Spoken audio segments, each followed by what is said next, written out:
What's going on here, everybody? How are you? Trucker Dave here. Today I want to talk about something that is a little bit troublesome for a lot of people, and that is our gauge readings. Alright? So specifically your air gauge readings. So let's talk about this real quick, alright?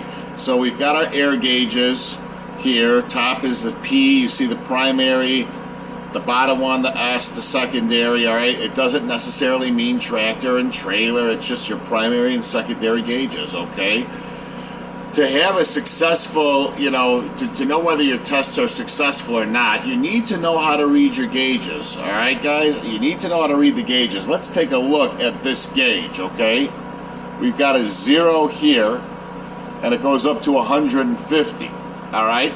I found that a lot of people are fine when the needle is specifically right on a number, okay? Everybody can read that, all right? But then when we get the gauges somewhere in some crazy zone where there's not a number, all right, it turns into a big dilemma. All right, we need to just think about this real quick and break this down, all right? Let's look. We have 0 and we have 50, okay? So we've got 0 and 50, so that's 50. All right, let's move the needle to halfway between the 0 and 50, all right? What is half of 50, guys?